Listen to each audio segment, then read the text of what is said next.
બાંગ્લાદેશમાં સર્જાયેલી અરાજક પરિસ્થિતિ અને હિન્દુ સમુદાયના દીપુ ચંદ્રદાસની નિર્મમ હત્યાના વિરોધમાં દેશભરમાં ઘેરા પ્રત્યાઘાત જોવા મળી રહ્યા છે। આ ઘટનાને લઈને સુરત શહેરમાં પણ લોકોમાં ભારે રોષ જોવા મળ્યો છે। સુરતના વિવિધ વિસ્તારોમાં રોડ રસ્તાઓ પર બાંગ્લાદેશ મુર્દાબાદના બેનરો લગાવી આંતરિક વિરોધ નોંધાવવામાં આવ્યો। બેનરો મારફતે લોકો દ્વારા બાંગ્લાદેશમાં અલ્પસંખ્યકો પર થતા અત્યાચાર સામે કડક નારાજગી વ્યક્ત કરવામાં આવી। આ ઘટનાને લઈને સામાન્ય નાગરિકોમાં પણ રોષની લાગણી જોવા મળી। યુવાઓ અને હિન્દુ સમર્થક સંગઠનો દ્વારા સરકાર પાસે તાત્કાલિક અને કડક પગલાં ભરવાની માંગ કરવામાં આવી છે। હિન્દુ સમુદાયના દીપુ ચંદ્રદાસની હત્યાને લઈ લોકરોષ સતત વધી રહ્યો છે। સરકાર આ મામલે ક્વિક એક્શન લે તેવી માંગ કરવામાં આવી છે। વિપુલ મિશ્રા। વિપુલભાઈ, બેનર લગાવ્યા છે બાંગ્લાદેશ મુર્દાબાદના, શા માટે લગાવ્યા છે? શું વિરોધ છે?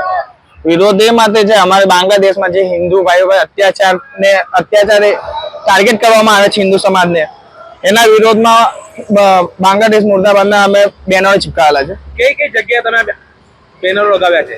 આ બેનરો આખા સુરતમાં લગાવેલા છે તાકી બધા એનો વિરોધ જોઈને એમને એની પર ચાલે, કૂદે, થૂકે, કેમ કે એનો વિરોધ બધા સમાજને, હિન્દુ સમાજને કરવો જોઈએ। સરકારે શું એક્શન લેવા જોઈએ? સરકારે જે આમની સાથે જેવું વર્તન કરવા આવે એમની સાથે બી એવું વર્તન કરવામાં આવવું જોઈએ।